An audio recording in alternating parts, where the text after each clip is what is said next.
Yeah, let's blame No, we're Kyle. not. We're not We're not three. back. We're not back. If we're Ah. back, then we got other problems. Now we should be back. I have no idea half the time until I get confirmation from the live chat. They're like, "Yay!" Yeah, I think YouTube really hates us sometimes because I don't think it's on your end, Dave.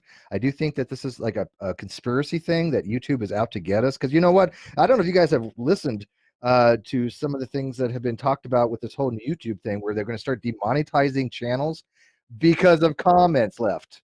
Yeah, good going, YouTube. That's freaking brilliant. Who thought of that Oh, great and they're idea? gonna Let's have a conversation with them. What's they're that, gonna Tom? stop promoting flat Earth videos, which is gonna affect your channel a lot. I don't. No. I don't think so. Now, I do agree they're going to stop promoting certain channels. In other words, they're not going to recommend them, but they still will exist. But we don't promote flat Earth, right? So that's not the ones that they're going after, right? They're not going after the ones that are fighting flat Earth. That would be silly of YouTube. Of course, YouTube does some Well, silly Skylar stuff. got banned for having the guy who's anti-gay on his channel, Well, he even got though that he doesn't reversed. promote it. He got reversed though. So, but anyways, let's kind of jump back where we're at. Tom, introduce yourself again, and just give you a quick spiel. Then we'll turn it over to the good Rev here. All right, so I'm TJump. I wrote a model of epistemology and a model of morality, and I wrote them into a book. And I created a YouTube channel in order to promote these by debating with professors and philosophers and apologists to demonstrate how effective my arguments against my epistemology and my model of morality are against the theist position. And I have a debate with Inspiring Philosophy in a few days on Modern Day Debates channel. And then I have another one with Kent Hovind in a few weeks. That'll be exciting. Turn it over to the Now, I Rev now. thought you had inspiring philosophy tonight. Was I off on my days? No, 2 days from now, Wednesday, 27th. Okay, so you don't have anything planned tonight then, other than this. No, just this, I Okay. guess. I really did think for some reason you had a discussion of inspiring philosophy tonight. I don't know why I told people that. Okay, It never was mind probably then. because Anyways, we posted the link to it today for 2 days in the future. And you like? okay, maybe I wasn't going crazy then, because I thought it was today, but it's not. Okay, okay, let's get to the Reverend Bryan Wolfmueller, Lutheran extraordinaire, compatibilist, determinist, indecisive, indeterminist. I don't know what positions you are any longer. I but like that's to show okay. up on the show You can tell us because about that. I don't know what positions I am either. I just say what I believe, and then you guys tell me what it's called, which is kind of nice. I'm certainly no debater. I'm pastor at Hope Lutheran Church in Aurora, Colorado. I've got a website and a YouTube channel where it's mostly Bible study. I'm just a pastor, kind of simple guy. So you guys have to help me along. I think it's always that the person I'm debating has to actually tell me what I think and then tell me why it's wrong. So I appreciate clarifying my own errors on the show. So hopefully we can do that tonight. Awesome. I'm back for a beating. Fun. I got walloped the first time I was here, and I thought, why don't I go back? Bad. It was not that bad. Okay. Come on. Oh, I've seen much worse. Trust me. Okay, good. Oh, good. I didn't. If the quality of not being bad is that I don't rage quit, I think I can manage that. So. Well, you were better than Kent Hovind. Sounds like a challenge to me. High praise. that's the litmus test. Well, you weren't as bad as Kent. So. I guess we butchered your first name. I have to fix that. You're right. Your first name is Bryan, correct? Bry. That's a Hebrew spelling. Yeah.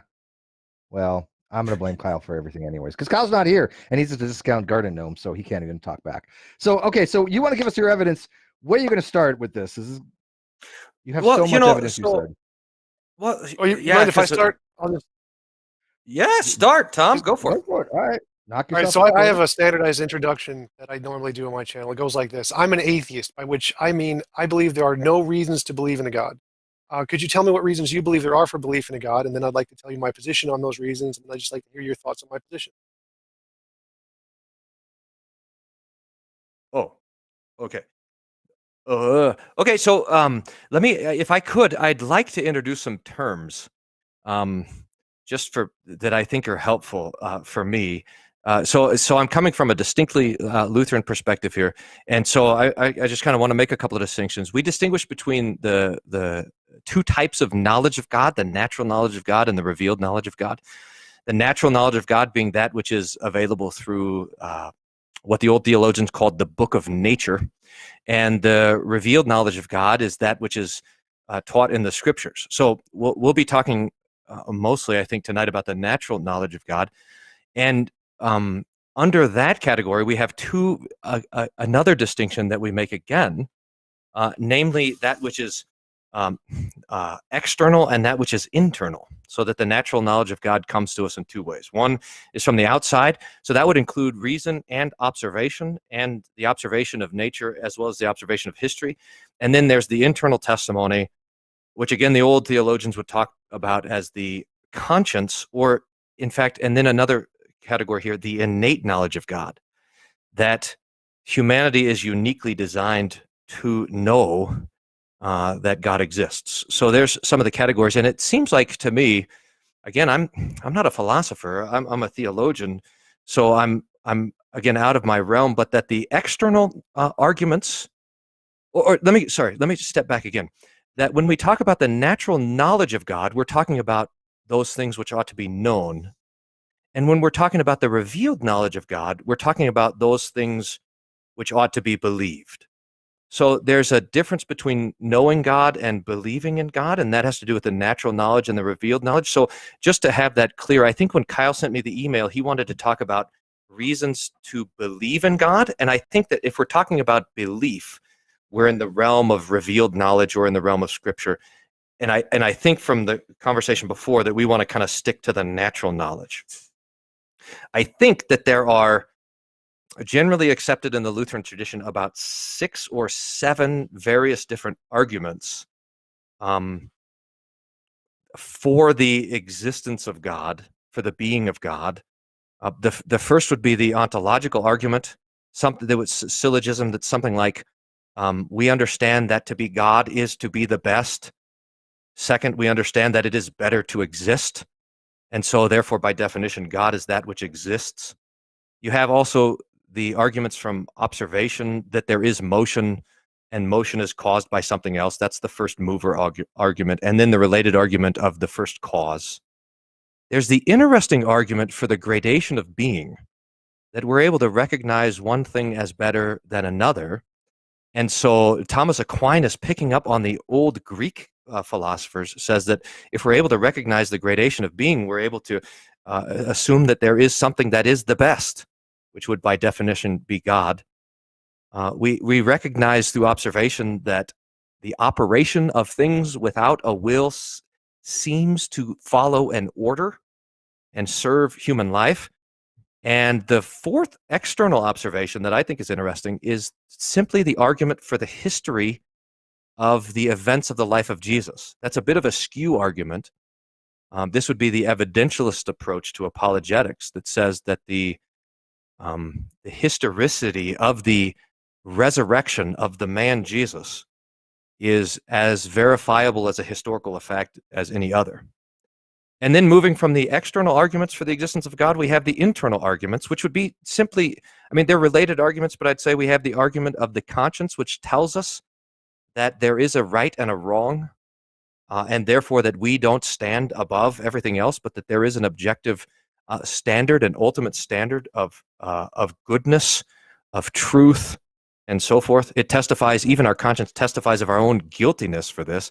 And this is related to what the old theologians called the innate knowledge of God, namely that humanity is designed to know God, and that each one of us knows that to live a life, out of order is to be ultimately judged. So that's the innate knowledge of God, which is connected to the knowledge of the conscience. So I don't know which of these sounds more interesting to you, but that's what I've got, at least from the history of the Lutheran theologians. You said there were 7 arguments? 1, 2, 3, 4, 5, 6. But I put 6, but then I put 3 under the observation, under the external. So motion, cause, and gradation of being, I'm putting those under the observable external arguments for the existence of God. Okay, just wanted to make sure you weren't missing one. So if you had a box, if we had a box and we didn't know what is inside the box, you said there is a rabbit inside of the box, and your evidence for the fact that there is a rabbit inside of the box is that the box weighs 2 pounds. Now, that 2 pounds could be explained by a rabbit, but it could also be explained by a lizard or a coffee mug or Legos or a hammer or any other thing. So that 2 pounds isn't evidence of a rabbit. Would you agree with everything I've said so far? Really heavy air. Yes, I agree. Okay, so if I can show that all of those arguments you presented are like the 2 pounds and can be explained by many other things other than the rabbit or a god in this case, that would mean they aren't actually evidence of a god, correct? I think so. I think so. No, I'm not going to concede that point on this reason. Is I do not think that I do not think that any of these arguments are. I think that these arguments are taken in aggregate. Are going to be a suggestion of the reality of God, but I'm not going to make the existence of any one of these arguments or of all of them to be an absolute sort of thing. So I'm going to concede right at the beginning that that none of these arguments are absolutely unassailable, but rather form an aggregate argument for the existence of God. But that being said, what you should do is take each one of them apart. So I think that would be the right approach for you.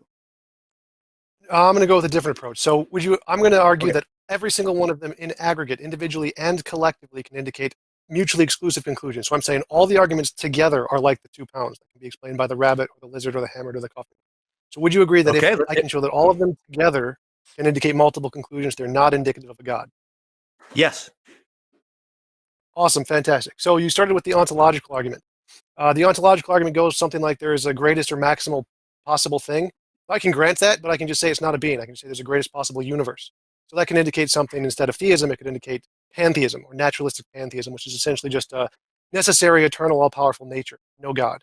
So I can use the ontological argument to indicate... But so pantheism, so pantheism would be theism, would it not?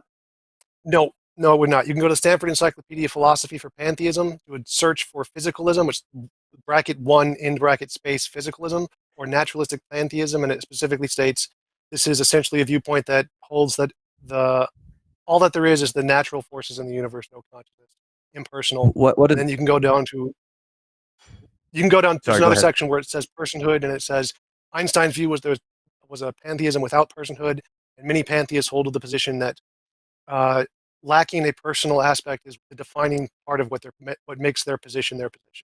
So no, naturalistic pantheism, this version is just physical naturalism. Okay, so just not call it pantheism to not confuse us, guys. So you have at that point, does it not become a definition of? I mean, I think the ontological point is talking about definition. It says, look, hey, if you define God as that which is the best, then you're going to get a best, and that will be God. Even if we have then God as the subtotal of all of the universe. That's true, right? So the argument would be, well, the ontological argument will prove the existence of something called God, but that doesn't necessarily mean that God is a person. Is that a concession? Right, I'm just saying. We can... So I do want to use the term naturalistic pantheism. This is very important to me. So naturalistic pantheism is just an eternal, all-powerful, necessary nature. So it has some of the properties that you normally attribute to God. It just doesn't have the consciousness. So I would say there is a greatest possible thing, which is the naturalistic pantheism. It's just not a being. Okay, it's still the greatest possible thing. So that would be, say those attributes that would belong to God: eternal, necessary, eternal, or all powerful. Or do you mean all of the ones that I attribute to what you define? No, those three are. So now let me just ask you this, Tom, if I could: are you a naturalistic pantheist? No, I am an atheist. Okay, so did you? So just to kind of make sure I'm keeping up here. So the ontological argument could conclude that there's not a God, but rather the conclusion would be naturalistic pantheism. But you would have to, I think, to assert your point, you would have to continue to argue, right, that naturalistic pantheism also is not true. Well, I can just disprove all of the theist arguments. As long as I can show they don't indicate a God, then that's all I need to show the arguments don't work. So if I can say that your argument indicates a God and a non-God, well, then your argument doesn't indicate a God, just like the 2 pounds doesn't indicate a rabbit as opposed to a coffee mug. Okay, so so I don't want to get us stuck on that. I'm just gonna note that you concluded that would you be able to take down the ontological argument further than you've taken it down? to conclude that there are things that are not eternal or necessary? What do you mean? So it's just to make sure I understood that you said that the ontological argument does not necessarily conclude that there is a God. It can, for example, conclude in naturalistic pantheism, which says that the universe is eternal, necessary, and all-powerful, and yet not a person. And so the ontological argument does not necessarily conclude that there is a God, but it does conclude that there is something that is eternal, necessary, and all-powerful. Right. If we grant the premises of the argument, it does indicate there is some kind of greatest or maximal thing. The problem is that we can define the greatest or maximal to be anything we want. There's no, it's just a made-up definition in our head. Okay, got it. Because I think this will be important for the next one. So let's have the next one. The next argument? Sure. All right. So the next argument you made was the contingency argument. You made 3 versions. They're all just different versions of the contingency argument, cause, gradation, and motion. I can grant that there is some necessary thing that grounds all contingent things, but that necessary thing could just be naturalistic pantheism. There's no need for it to be a being of any kind. So I can say there is a first mover, for example, and that first mover is just the eternal, all-powerful, necessary universe. No reason to get a being in there at all. I like the way you argue. This is great. Okay. But so at some point you should then have a naturalistic pantheist on to debate, right? How would you debate those? We'll wait for that. Okay. All right. So the next one you did was the historicity of the Bible. Historicity of the resurrection of Jesus. Right. So my position is, if I told you I saw a dog, you should believe me. But if I told you I saw a unicorn, you should not believe me.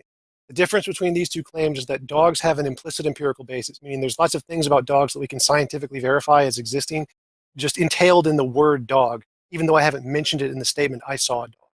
Whereas none of that exists for a unicorn. So you shouldn't believe me if I told you I saw a unicorn, but you should believe me if I told you I saw a dog.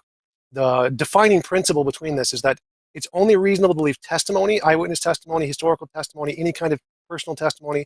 It's only reasonable to believe testimony if it has an implicit empirical basis. If it doesn't have an implicit empirical basis, it's unreasonable to believe testimony. That means it's not reasonable for miracles, magic, mythical creatures, the paranormal, the supernatural, UFOs.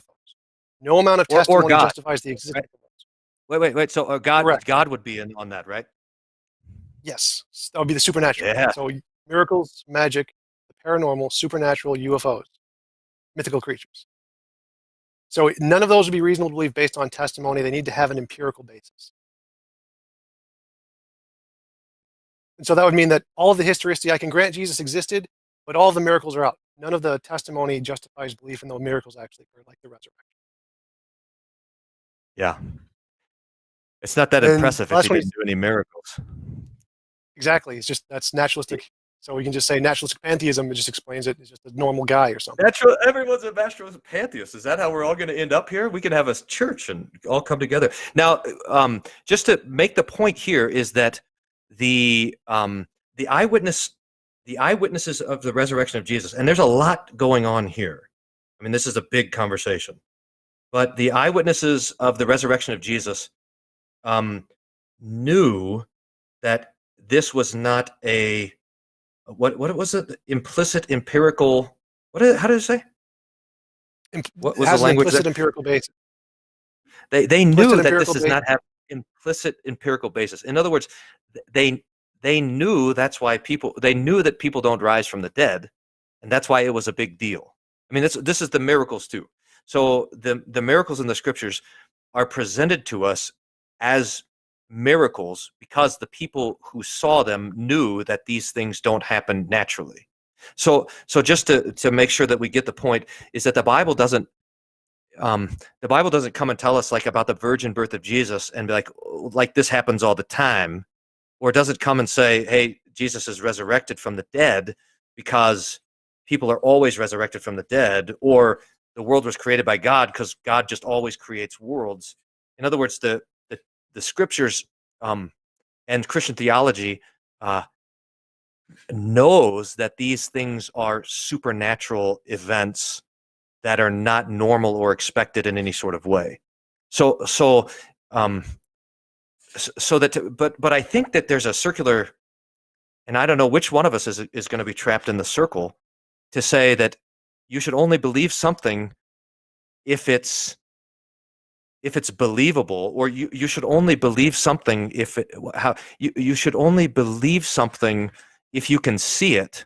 This is going to get right at the fact that that there is a distinction between believing and seeing. I mean, the reason why these things have to come to us and say, hey, this is really quite amazing, is because the things that are being told to us are quite amazing.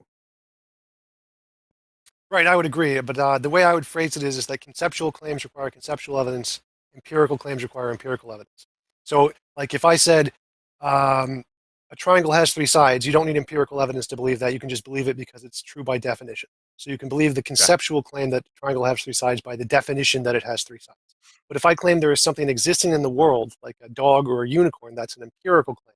In order for that to be justifiable, you need empirical evidence. Dogs have an implicit empirical evidence, so you don't need to provide any explicit, whereas unicorns don't. So in order to make the belief that a unicorn exists in the world and you saw one, you need to provide an explicit empirical basis to justify that claim. The same applies to miracles. How would you take up the empirical evidence of the empty tomb? How would you account for that? There are infinitely many ways to account for that. Well, no, there's not. Many ways.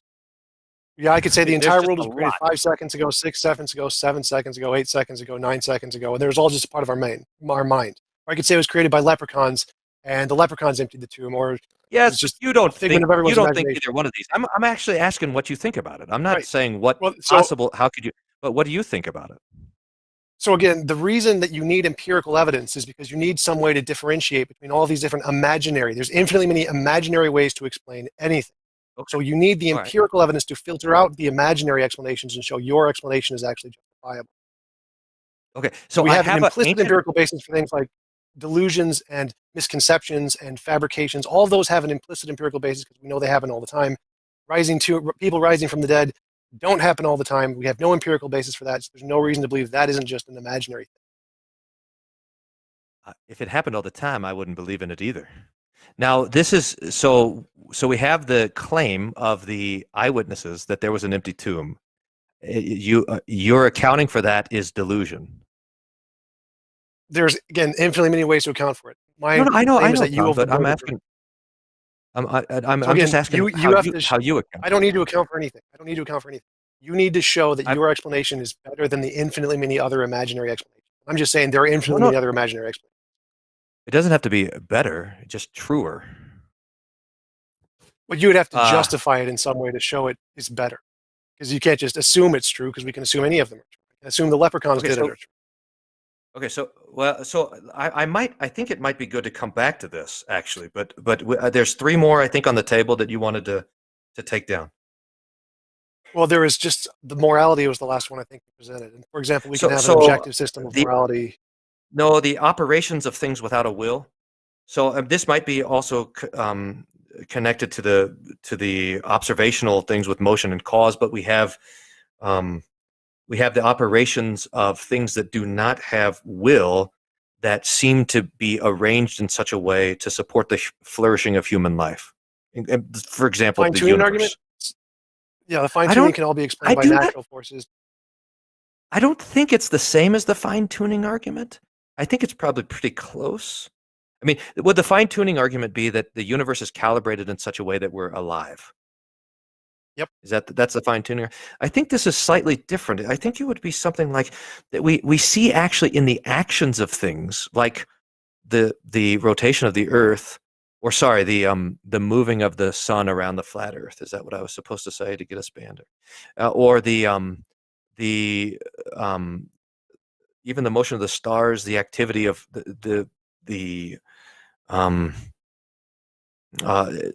both in the universe and in creation, the way that food, for example, is digested or whatever, that all of these things seem to act without their own will in service to humanity. So it could be close to the fine-tuning argument. So I suppose take it up with that idea. Yeah, for me, those were just different versions of the same kind of fine-tuning argument. Okay. From my understanding. So from my understanding, the fine-tuning can be explained just by natural physical forces. Like all the things happen the way they do because of laws of nature. There's no interaction at all. There's no reason to even believe there is interaction.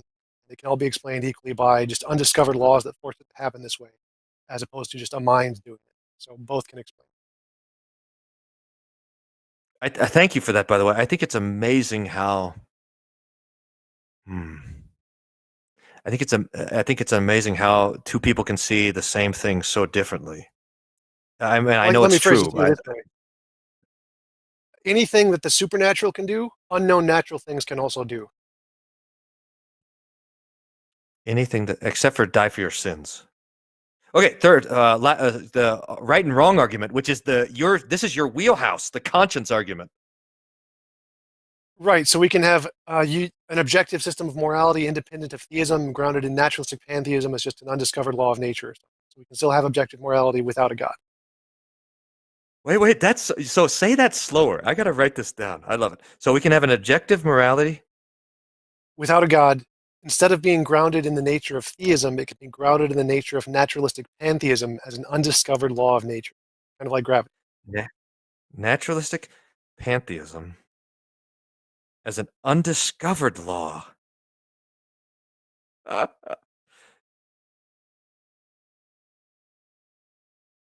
mean, that reminds me. I mean, do you know how close you come to St. Paul in Athens? You remember this part in the book of Acts where Paul's walking around Athens and they had a statue up there and it said, to the unknown God, because there had to be something unknown. Okay.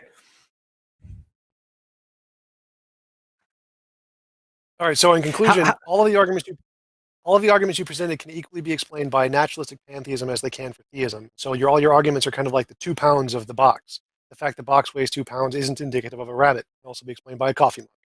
So none of the things you presented are in fact evidence of a God. They're just evidence of here's stuff we don't know, and here's one possible explanation of the stuff we don't know, and I can just present a different explanation of the stuff we don't know. Now, I think this is fun, but at some point we got to get serious about it because so if naturalistic pantheism can explain this, then you ought to be a naturalistic pantheist. No, not necessarily. For example, Okay. there's this thing in philosophy called the principle of explosion. It said from falsehood, anything follows. So if you have a false argument, like if I said the square root of a pork chop proves God does not exist, that's just a false argument. It has nothing to do. There's no connection between the premise and the conclusion. But you could then come back and say the square root of pork chop does prove that God exists or something, because that equally does not indicate either of those. So it works equally as evidence for both conclusions.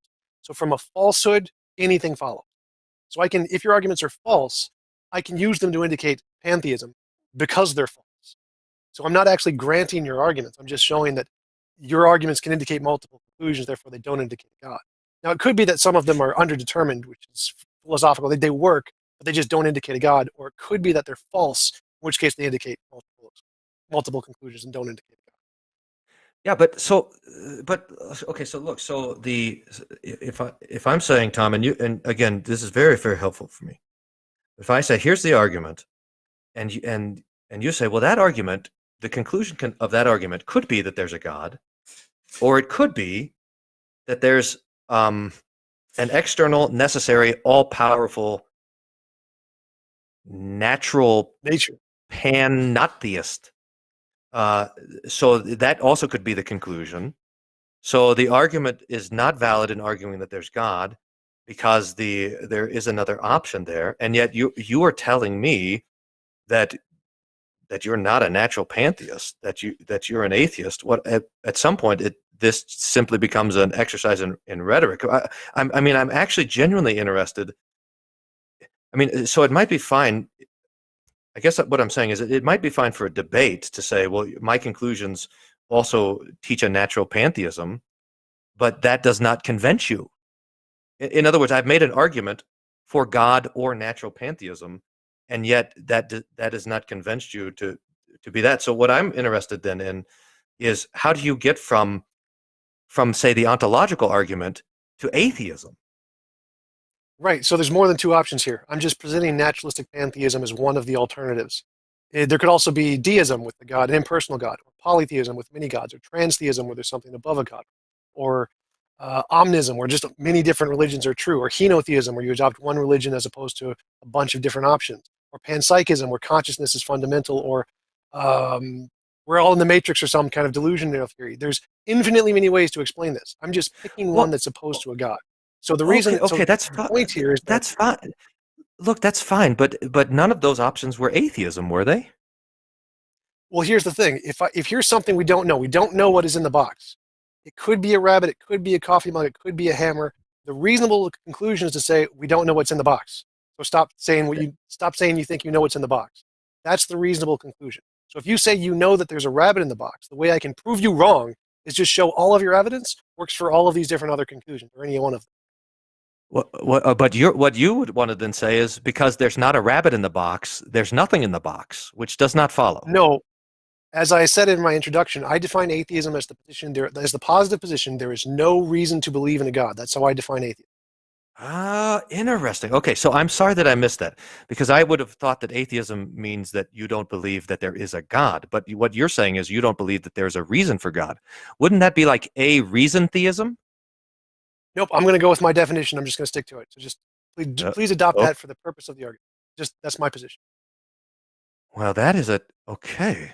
Well, that is really fascinating. Okay, so now what do we do? Anything that you think you could counter my argument or show it indicates a God as opposed to pantheism, or have any evidence that indicates a God, that would be a rebuttal of some kind. Well, I mean, I think I began at the beginning by saying, and I would say, if you remember that I talked about the revealed knowledge of God versus the natural knowledge of God, I don't think I said this, that the conclusion, and this is again according to the old theologians, the conclusion of the natural knowledge of God is that God is big and good and mad, so that these are the attributes that we attain to there. And in some ways, I don't think that you actually disagree with me on that. The old Lutheran theologians say specifically that the personhood of God cannot be known from nature, but only the being of God. That according to nature, there is nothing to believe because God does not speak. And belief or faith is a matter of trusting in words or assertions. So that the natural knowledge of God is an obscure knowledge of God, that there is something that is eternal, that there is an order to the world and something that ordered it, and there is also a knowledge that we have that we are out of alignment with this ordering of the world. That is that sense of conscience. And in some ways, call it what you will, I think I heard in all of the things that those attributes, that you would concede in one way or another that there is something that fits those attributes. It could be nature itself. It could be the universe. There is something that's external and necessary and even all powerful. There is an awareness of right and wrong and of our own transgression of that standard.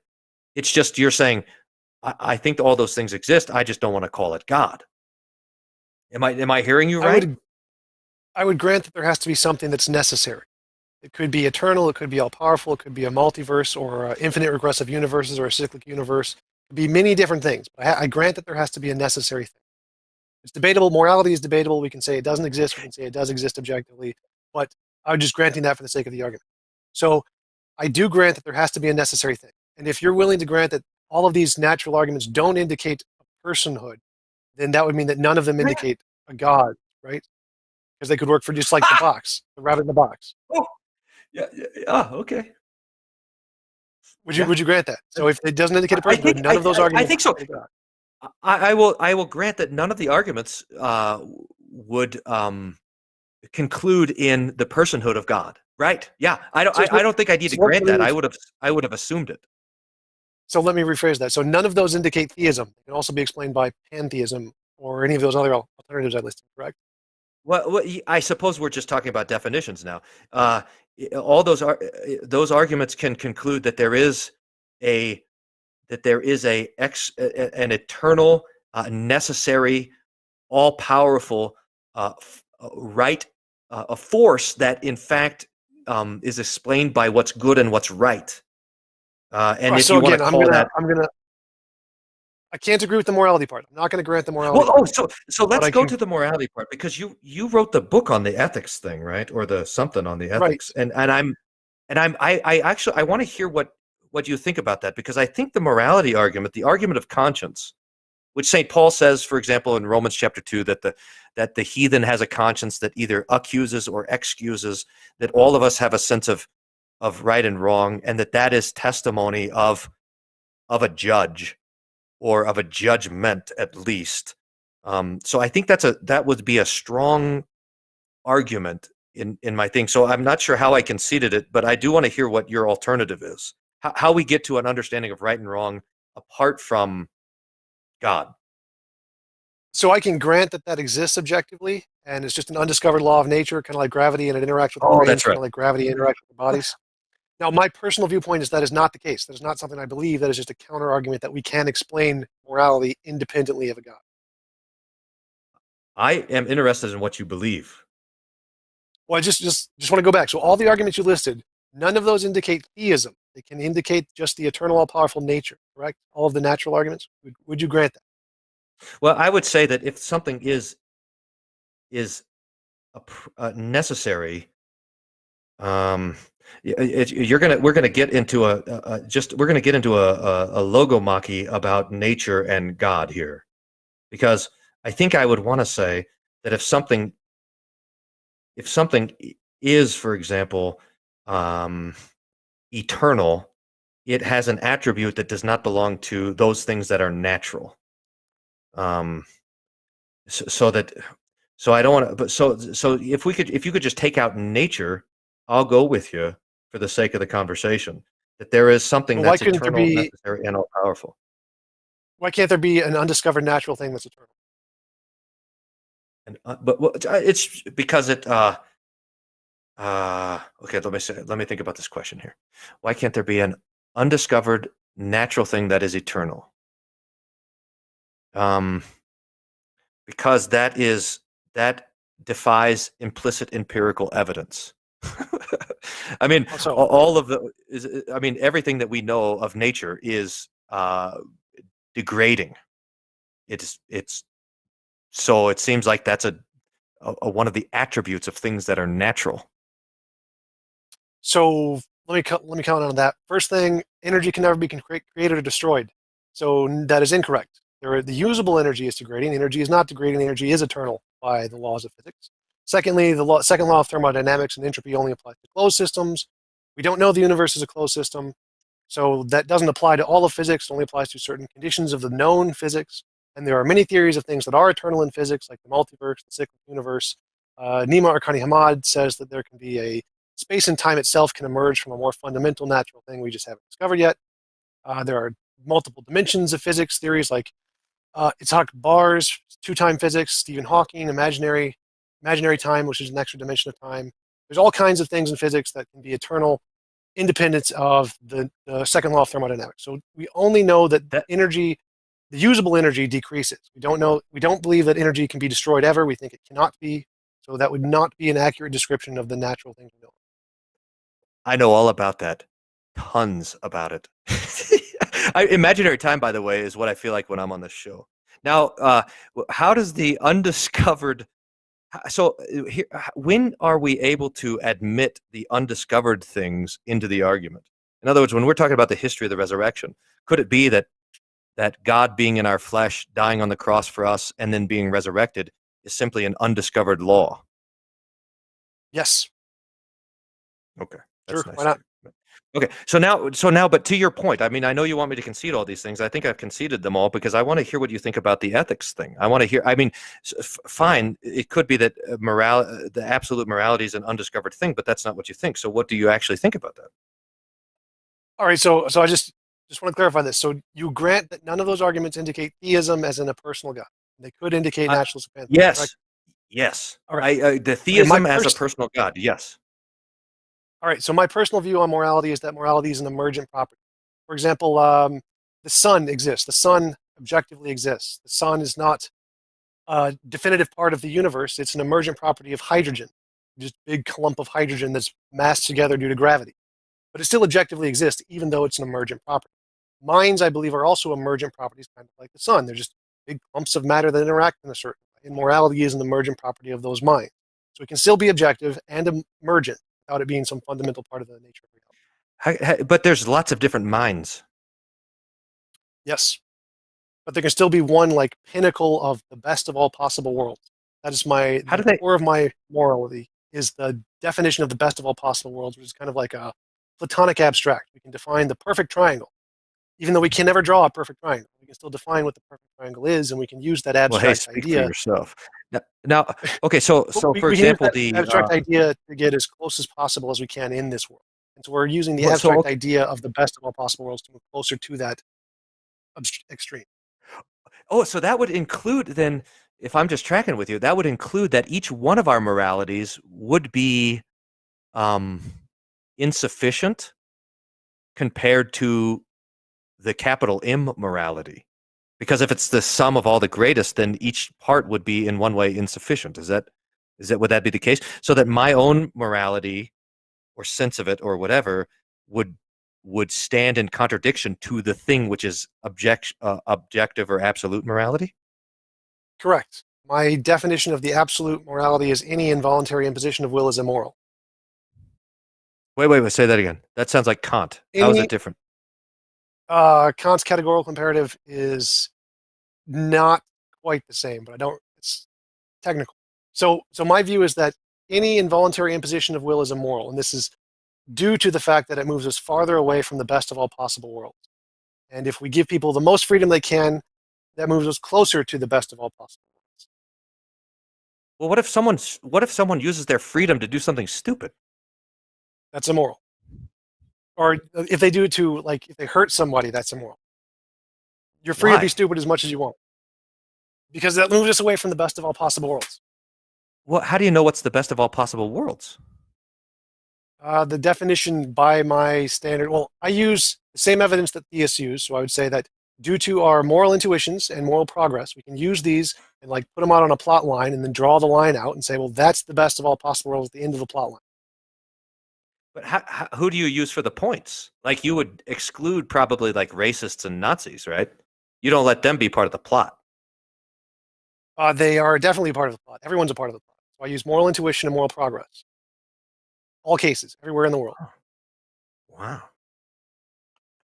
Huh. So my definition would essentially be the best of all possible worlds is one where everybody gets their own universe. You can do whatever you want with it, and you can't ever force anyone else to do something they don't consent to. In other words, you're God. No, because I can't force anybody else to do something they don't consent to. Oh, okay. You're God by yourself. Right. I'm like someone in a video game. Just do whatever they want. That's that's amazing. The best of all possible worlds is like playing Fortnite by myself. It's no fun if you're playing by yourself. No. You can go to other people can invite you to their worlds. You can join their worlds, or you can join communal worlds. Just play like in any video game. There's a multiplayer setting, just like in any video game. You could go to a world exactly like this one if you wanted to. So, but how do you know that it's getting better and not getting worse? Like, how do you know that the moral progress is in fact progress? What do you judge? It could be, we could be morally flatlining, or we could be morally declining. Is it just by definition because it's changing, it's getting better? How do you know it? How do you answer that from a perspective of a theist? I don't think that that God says what's good and bad. Right. So I would just say that the best of all possible worlds says what's good and bad. So walk me through that. Give me the dumb guy explanation. So you have arbitrarily stated that God is the standard of goodness, which is completely ad hoc, and I'm just saying, nope, I'm going to go with the best of all possible worlds instead. So my definition of objective is different than yours. Yes, but I'm just wondering what it has reference to, because if morality is progressing, it's okay. So we know morality is changing, right? I mean, I don't know. What's your favorite example of changing morality? And pick it like a mean thing to get after the Bible, like we don't have slaves anymore or something. Or would that be a good like one? Slavery, women's rights, gay rights, any of those things? Okay, so let's take the slavery argument, and so it's better to not have slaves than it is to have slaves. But this is my, like, why? Like, if you went to, for example, Tijuana, where they have all these, I mean, they're trafficking in all these sex slaves, and that would plot into your morality. And why would you? How could you say that is worse than the places where they don't have slavery? Because any involuntary imposition of will is by definition slavery and by definition immoral. So anything that involuntarily imposes on someone's will is immoral by definition. Oh, so it's just what the definition is. How do you get to the Right, definition? So what if I best said of all I think possible world? okay. What if I'm going to have to? So it seems like the argument that I would really have needed to make for you is that there's no such thing as a best of all possible worlds. It's an abstract. It doesn't actually exist. It's like the perfect triangle. There's no perfect triangle out there.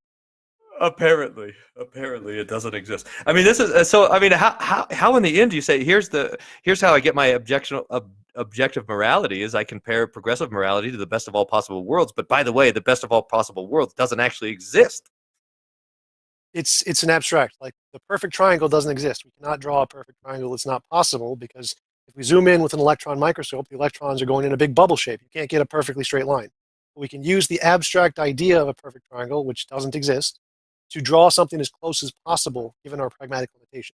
So we can use the abstract idea of the best of all possible worlds, which doesn't exist, to get as close to possible given our pragmatic limitations in our world. Okay, got it. When I was on I think when I was on this thing last time, getting shellacked by another atheist, he was the argument was he was just a pure determinist, if I remember. And Steve, you can correct me. And he just came to say that there is no morality. I mean, you can't have an objective morality at all.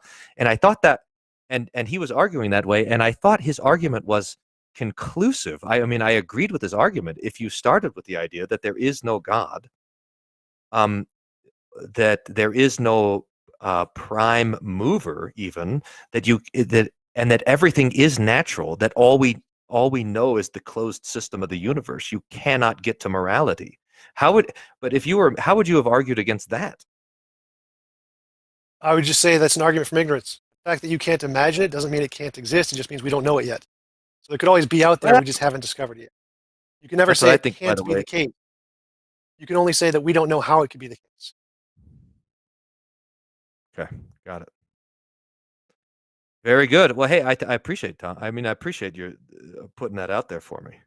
I mean, because it is a thing that it's a curiosity to me that whenever I'm talking to atheists, they're always talking about morality. I mean, it seems like to be the question constantly is how can you be good without God? And at some point, I just wonder, you know, what's going on there? It seems like an obsession for the conversation.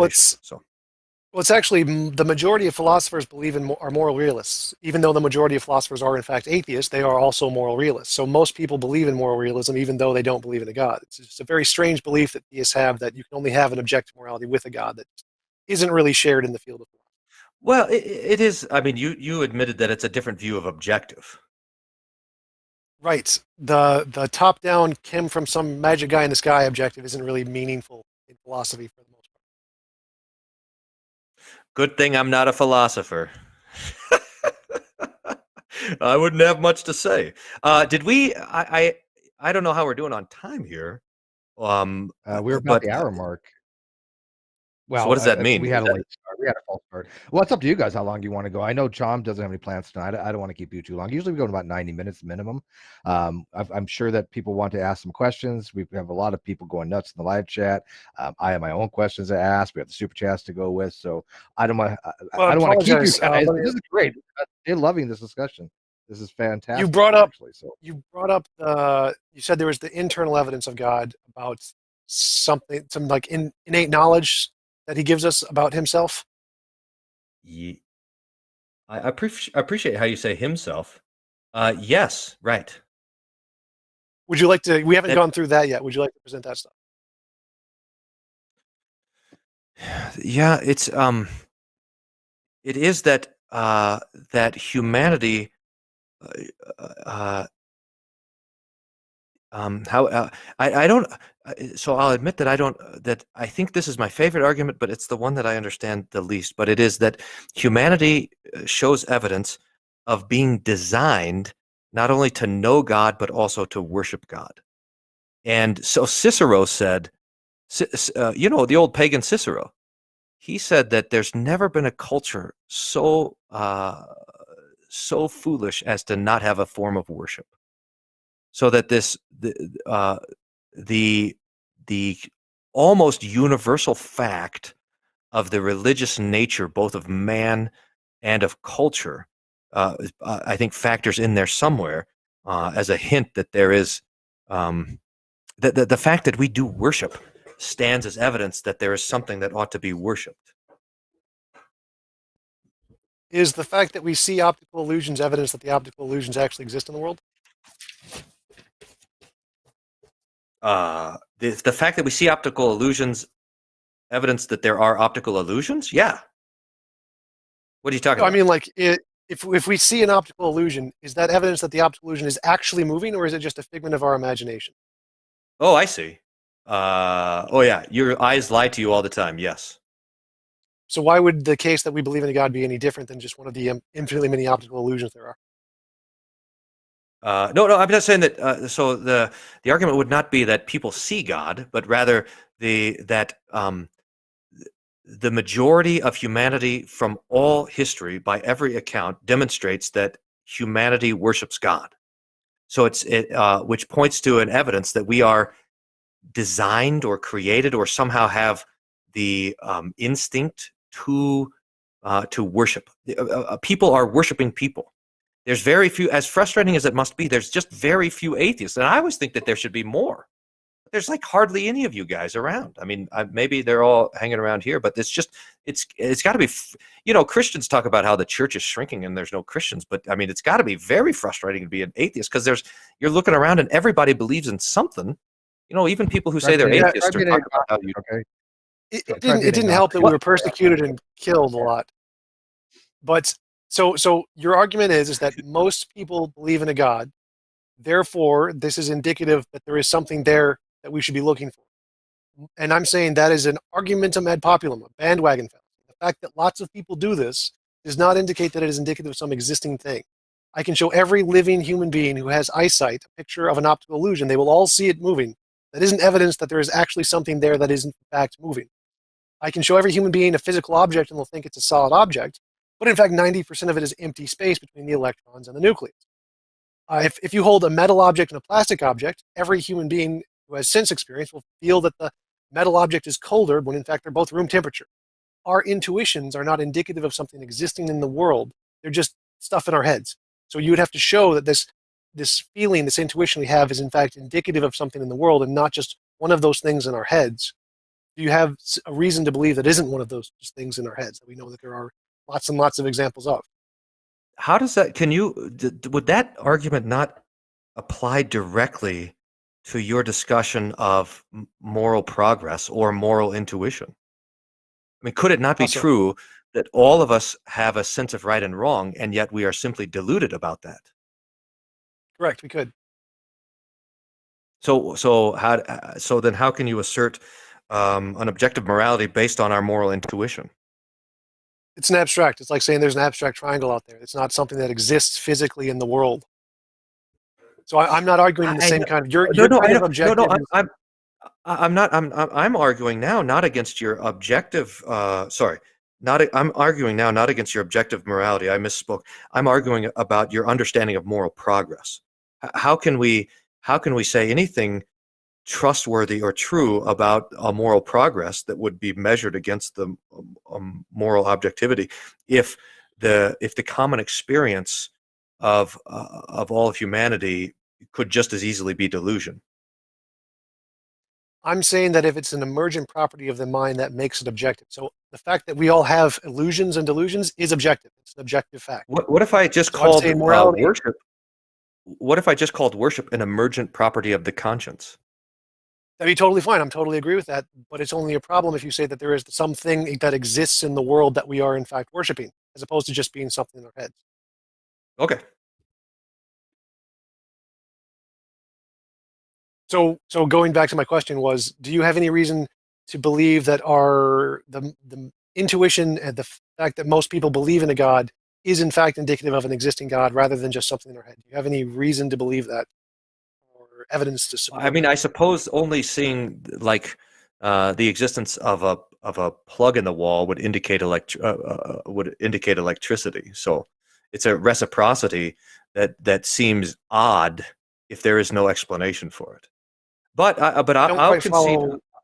Well, I'll concede my point if you, I think you conceded your point just fine. So I mean, I think we're okay on that. I mean, I think we might be that I'll say that my argument is it might point in the direction of it might give a strong indication that there's something to be looked for when all of culture are looking for God. It might be an indication that we should look the same direction. But just because everyone's looking the same direction doesn't mean that they're seeing something. But I'll say that we ought to look that way, and we ought to not to dismiss it. And I think that's what you would say about this progress I'd of say that about morality everything. as well. We should always look for everything, do all kinds of experiments. But until we actually have a positive reason to indicate it exists, then there's no reason to indicate it exists. And as far as I can tell, there's no reason to indicate that a God exists. We have reason to believe that belief in God exists. We have no reason to believe that the God exists. Or really, to come back to the definition that you wanted, there's no reason to believe that a reason for God exists. Before you get to the existence of God, you don't. That's the reasons. So, okay. Yes, you would need a All right, reason Steve, to believe in a God before it was. Yeah, I think there's a couple of different things to unpack here. I don't think Tom is arguing that people don't have reasons why they believe in God. I mean, clearly they have reasons. He can argue they're not good reasons, but I don't think, Tom, you're saying that people don't have the reasons to why they believe. If they have to have something that has convinced them that God exists. Those would be their reasons, right? So those reasons do exist. Right. I'm saying that Yeah, those reasons don't actually indicate a God. They have reasons they've made up, but Yeah, none of of those reasons indicate a God. Right, and that's the argument to be had. I mean, do these arguments actually indicate that they're God? Is there some? You basically are evaluating the fact of the matter. Is if God exists? You're evaluating this. You're taking a judgment on it, right? And you're thinking that the Reverend here arguments not very convincing, obviously, because if they were convincing, you would be a theist. There's a couple of different things that I almost got the guy to be a naturalistic pantheist. He's getting closer. Yeah, I'm gonna ask about that. So let me kind of ask a few questions because people are just to clarify, I don't care whether or not a God exists or not. That's not my point. My point is epistemological. I'm saying that none of the reasons he presented indicate in any level of degree of certainty with exactly 0% indication of a God. There's nothing he presented that indicates a God at all. I agree. Yeah, no, I definitely agree with that. I would go even further and say that none of those arguments are really that convincing to even get me halfway. Okay, so I'm going to say 0%, zero way to anything. Exactly zero. No, you guys are just piling on. It's going to hurt my feelings. I'm going to defend you here. I'm going to defend you, Rev. I'm going to defend you. I wouldn't say zero because these are positive arguments that people can't evaluate, and if they think that they're convincing, if they think they're strong arguments, then it's going to move that needle toward belief, right? And you know, let's use for sake of the argument that anything over 50% you're going to believe, you're convinced, okay? Because we're going to make it into a dichotomy there. So when people hear these rational arguments, right, and they hear reasoned argumentation, they're not evidential, right? They're not being presented, here's an experiment, we're going to test for God, because science cannot do that. One of the things that really bugs me is when an atheist says, hey, let's devise an experiment and test if God exists. Well, no, that's science has distanced themselves from that claim for a reason, right? That's why it holds to methodological naturalism. It's not the right tool for the job. Wait, what was that word you said again? What's maximalism? What was that? Methodological naturalism. Okay, gotcha. Methodological naturalism is the guiding principle of science that there is no supernatural causations to natural events. So if it wants to find an explanation to a phenomenon, it's not going to posit a thing like leprechauns. It's not going to say, hey, let's see if it's going to be leprechauns and let's test for that. It just eliminates all that off the bat. And then it actually also says that you can never determine. That's not exactly. You can, in fact, suppose testable predictions. If you can make testable predictions with supernatural things, then supernatural things can be demonstrated to exist. You can't prove they don't exist. No, I definitely show they do exist. I disagree. It can only falsify them. You can. If somebody says, "Look, and you can't falsify anything. It's impossible." That's not true. If I have a weeping stat, well, let me explain to you. If you have a weeping statue of Jesus, right, that has water coming out of the bottom, I could test for that to see if there's a natural cause, which was sewer lines one time. The claim that it was a supernatural causation was falsified. The difference is science can never ever validate that it actually is a supernatural causation. That's methodological naturalism. Your sewer lines made Jesus cry? Yeah, it wasn't in Mexico that they had water coming off the toes of Jesus and they were drinking it, thinking it was, like some kind of miracle, holy water, and they found out it was actually a ruptured sewer line. I'm not making this up. This is a true story. Well, that sounds a lot like the weeping trees stories. I forget where these trees are at, but apparently there's these worms that live in the tree, and the worms have some kind of excretion, and so basically the worms are peeing on them, and that's the tears of... You're talking about the blood wort. You're talking about the red? Those no, I'm not talking about blood. I'm not talking about those. Okay. I'm talking about they call it the tears of God, is what they call it, and it's... Oh, okay, because there's a tree louse that actually does that. Right. What are you guys talking about? They're not worms. I know what you're talking about, Dave. It's actually a tree louse, and there's a guy back when, what's his name? Trey. What's it? Trey. Somebody can remind me. But Trey did a video on. If I come back in. Sure. So, okay, so let's. No, you can't falsify supernatural causes. You can say you may have this natural explanation, but that natural explanation could have been caused by a supernatural thing. You can never falsify anything with certain. You can only falsify something within a framework. Yeah, well, we're talking within the framework, right? If we're positing something to be the case, right, is to have the proposition water from Jesus's feet is coming from God. I have a natural explanation. I would consider that to be a falsified proposition. And they can just come back and say, well, no, that natural explanation was in fact caused by God. That would be so you'd only be able to. That's your explanation only applies. Now you're just moving the goalpost. Yes, that's right. You can always use ad hoc reasoning to always escape falsifiability. You can't ever truly falsify anything. So yeah, I think within the you can always. Science, I would agree. You can falsify think about this, an empty tomb. Well, hang on. One of the conditions, for example, Popper would say that if we wanted to falsify a scientific theory, we need to demonstrate that the scientific theory is incorrect in some means, right? So if all of a sudden I had some kind of observation that gravity stopped working, right? Things were flying off the Earth, and anything that we predicted wouldn't actually happen. Rockets would not go into space. I throw a basketball, instead of going to the hoop, it just goes into orbit around Mars. Things like that would tend to falsify the theory of gravity, right? I mean, that's why. Well, hang on. That's why science is very powerful, because Popper included that scientific falsification criteria. Now, you don't have to have it. Some scientists don't, but there's verificationism, and the opposite of that is a falsificationism. Now, I don't accept verificationism only for the fact that I think it's self-refuting, but it is a kind of a standard thing in science for a methodological approach that propositions, including supernatural causations, can be falsified. Because what you're saying, Tom, is yes, you're right. I agree with you that they could say, okay, this, but all they're doing is coming from a completely different proposition that you can test. It doesn't mean that the initial proposition was not falsified. Does that make sense? Right. You can falsify a precise model. It has to be precise. I would think that most models are precise. All right, so moving on to some of the other stuff that people were talking about. Real quick, I do disagree about what you said about the second law of thermodynamics. The universe is considered to be an isolated system. It's not closed, by the way. There's open, the observable universe. Isolated. Well, the observable universe. These are well, I'm going to talk about the universe as a whole. The entire universe is an isolated system because we treat it as such. The second law of thermodynamics says that nothing in physics ever goes for the entire universe. Not even a thing. Okay, well, I disagree. He's trying to be in first there, man. Let him do it. Yeah, I mean, we have Lawrence Krauss on tomorrow, so I'll ask him this question. But the second law of thermodynamics states that the entire net summation of entropy in the universe must always increase. And I do agree with you that the entropy is the unusable amount of energy in a system, right? That's what entropy basically is. I mean, you can get into microstates and other things, and entropy equals what is it? K ln omega. So Boltzmann constant times the state's natural logarithm of omega or W. But basically, it's just the unusable energy in a system. That is because we treat the universe as the only isolated system there is.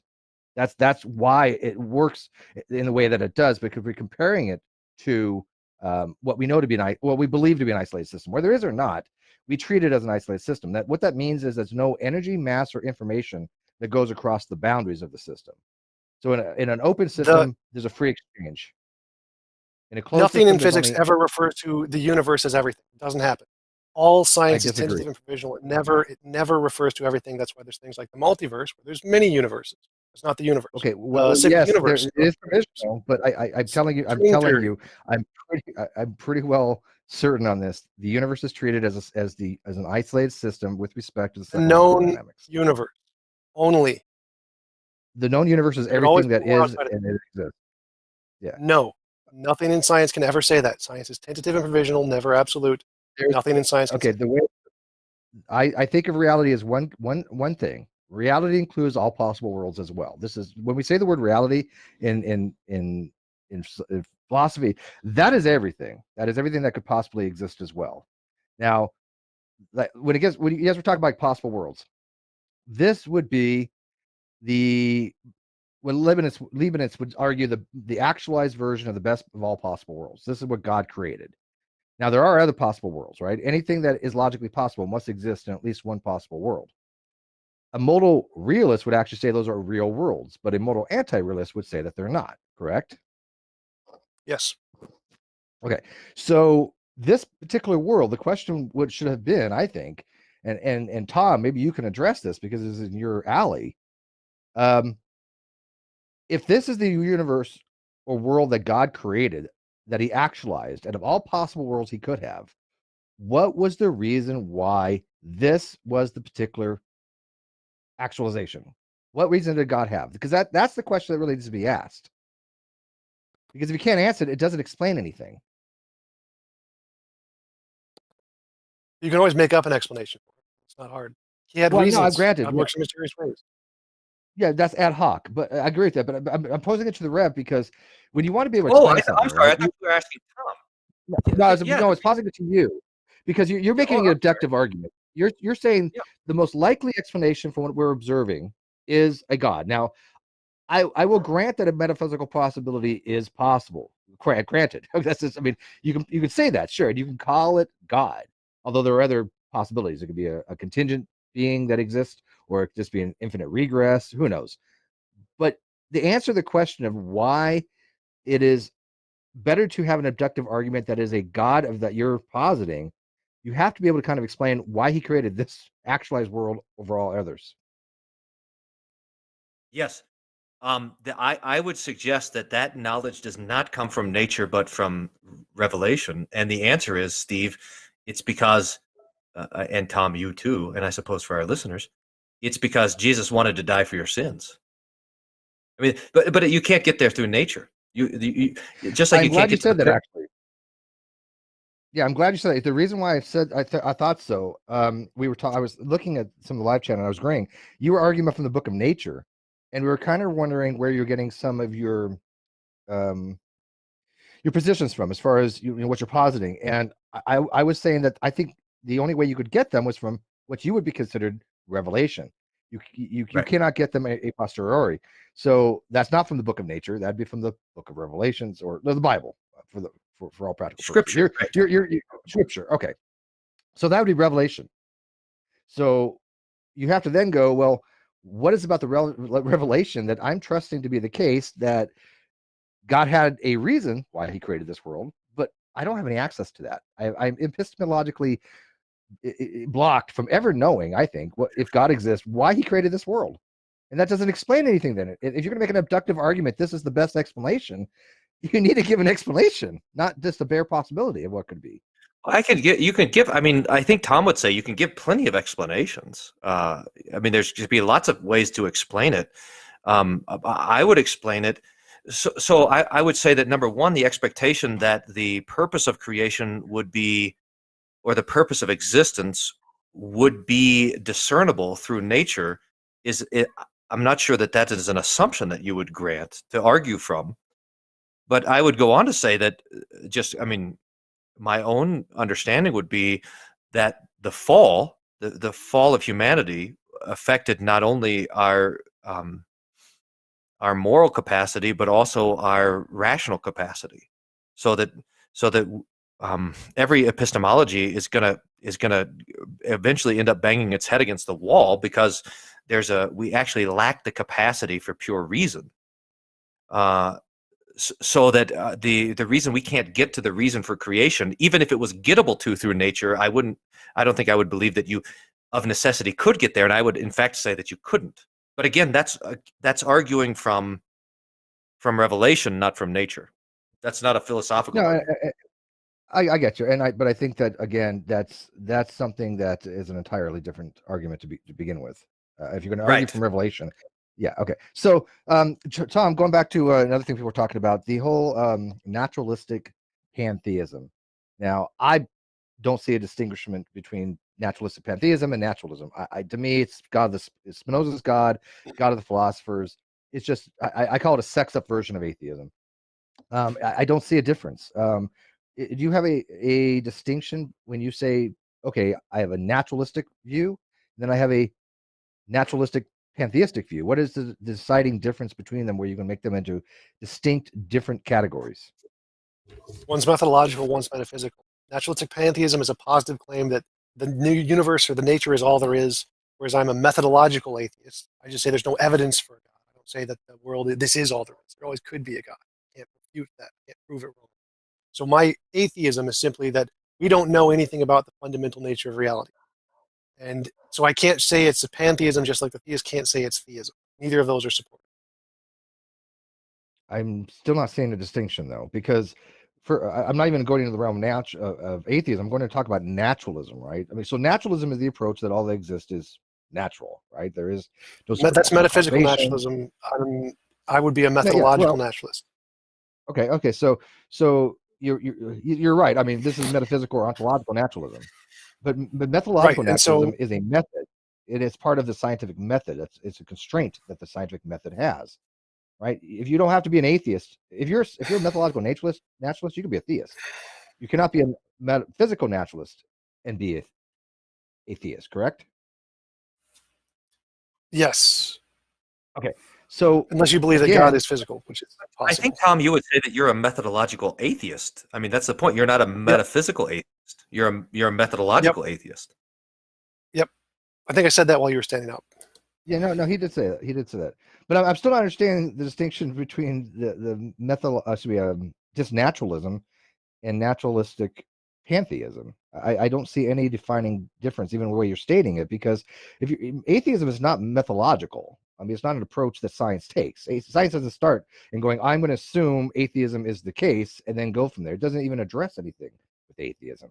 So atheism and naturalism are distinct things in that regard. Now, there is some evidence to be had that the word atheism was used to talk about naturalism. I'm not disagreeing with that. Can I just jump in? They're different things. All roses are flowers, not all flowers are roses. Naturalistic pantheism would be a kind of naturalism. It's not specifically all kinds of naturalism. It's just one particular kind.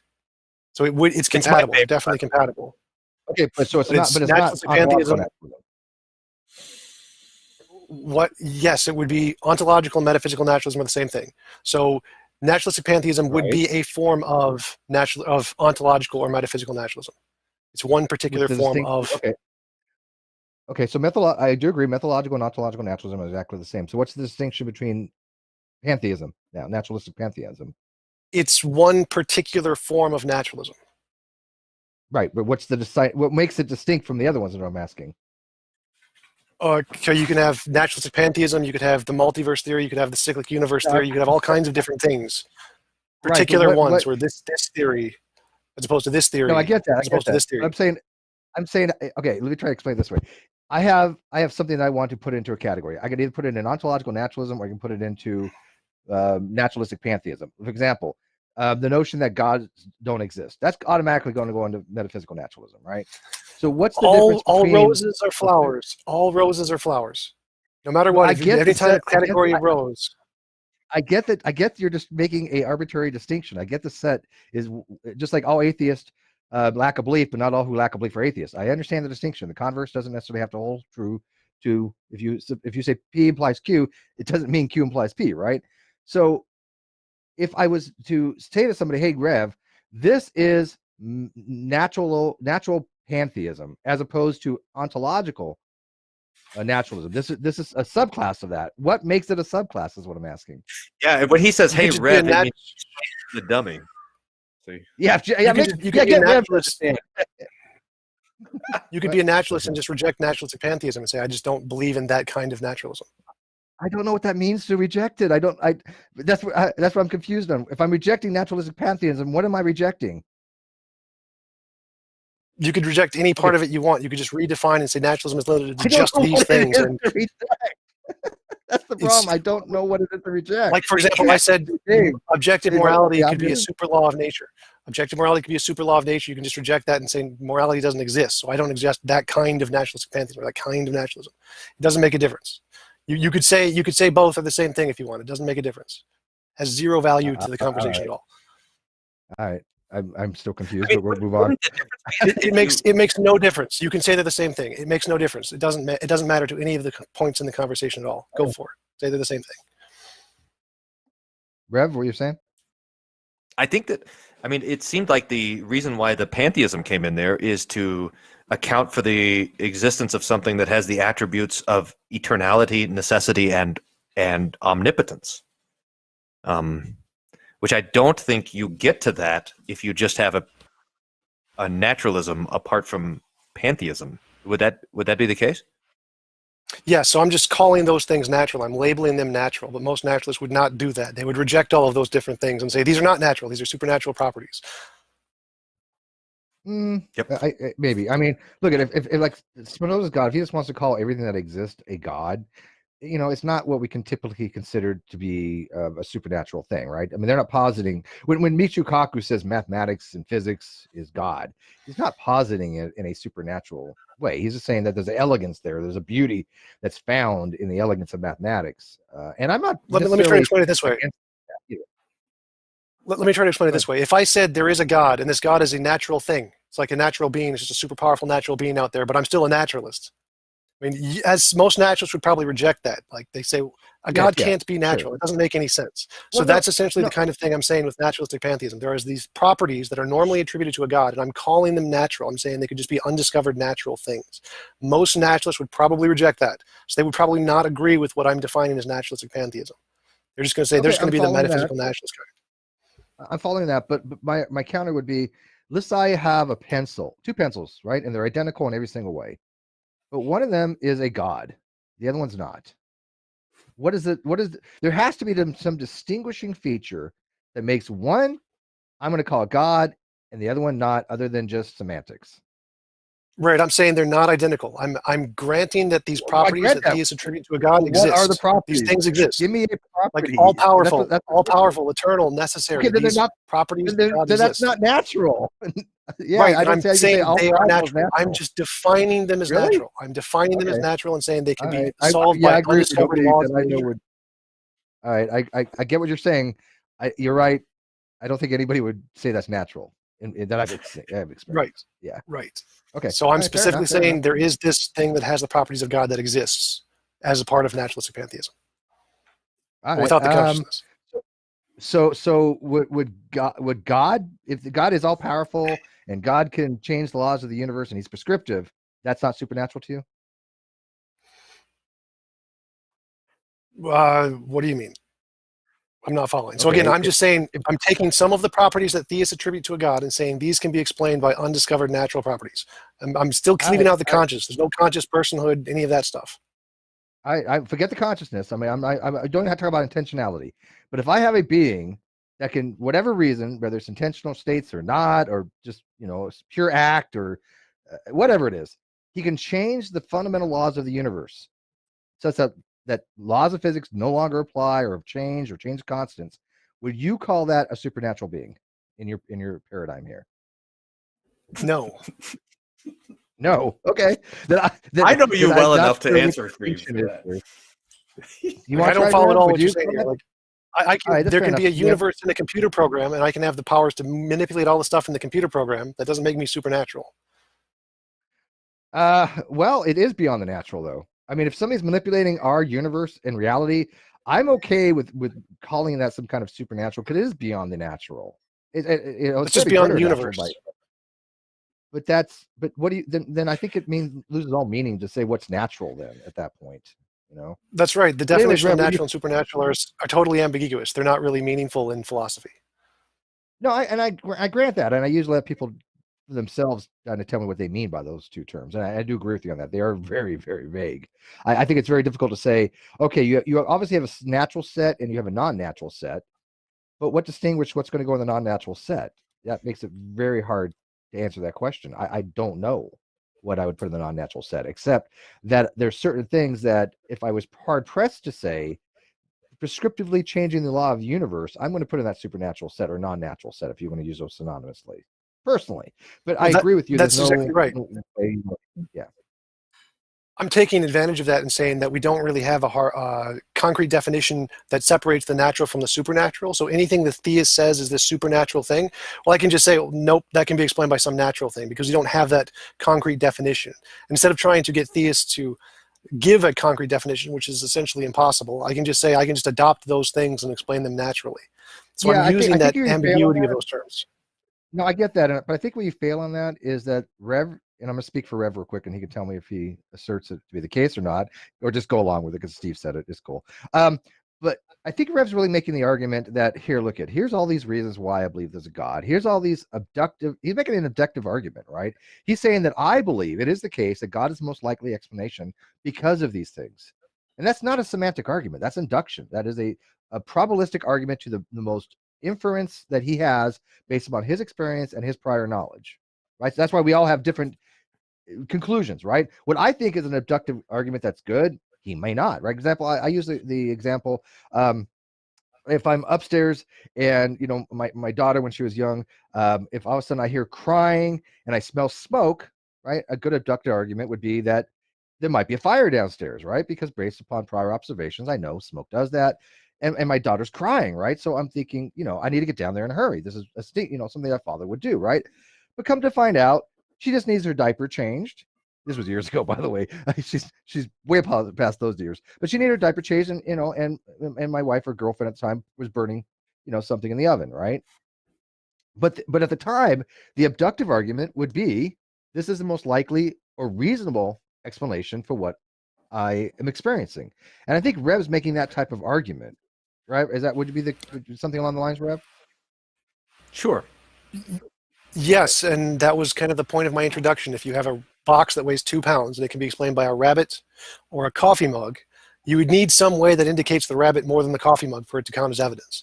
Now, if I can show every single reason you present indicates both equally before discovering what's in the box, then that's not analogous to your example, because it doesn't abductively indicate the one conclusion over the other. They are exactly identical. No difference at all between the two. That's the argument I'm making. There's nothing abductively that indicates the one over the other. Yeah, I'm not sure I completely agree with that. But anyways, yeah, people, I had told them I would be jumping in at the 90-minute mark to keep these things lively. So this was a discussion between them. However, I told them at 90 minutes or so, I will be engaging because I have a lot to add to these things, I think, and keeps this fun. So we're going to do super chats now because we're at the 90-minute mark. So do you want to wait till after the super chats to do your wrap up, or do you want me to read them so you can answer the questions that are contained within them? Is a super chat people who pay to send chat things? Yeah, go figure, right? No, I do too. I actually like the super chat. I'll spend. This is very exclusive. So the people who are watching who are not part of super chat, look how I'm going to help you out here. They should go and get the super chat so they can chat on the thing. No, super chat is just a couple. Like for $2, you can send $2 our way and ask a question, or just be really cool because we this is what we live on. Well, actually, I'm not even this. I live on my other channel. I haven't got paid for this yet. Okay, so all right, let's read some of these super chats then. RJ, we miss you, Kyle. Thankful for Steve, though. Thank you. Brian Stevens, $2. Objective standard? How was slavery ever moral? I think that's probably to you, Rev. No, that's not to me. That's to Tom. I don't think slavery was ever moral. I think he's saying that slavery is innately immoral and you don't need an objective standard to say that. That is an objective standard, that it is innately immoral. Yeah, I just want how is that different than an objective standard? Because objective just but the problem is, So the problem, so slavery is always immoral, but here's the thing: is that if in the ancient world we were practicing slavery and we are sorting out our morality by the movement of the thing, we don't have any way of calling it immoral. Except for the abstraction of the opposing will and the best of all possible world, which apparently they didn't think back then. So I hope that's not against me. You wouldn't use objective morality for that. Use normative ethical theories, right? What makes something right or wrong is normativity. What you normally would do in a given situation, right? I mean, he appeals, like Tom appeals to possible world ethics. Okay, nothing wrong with that.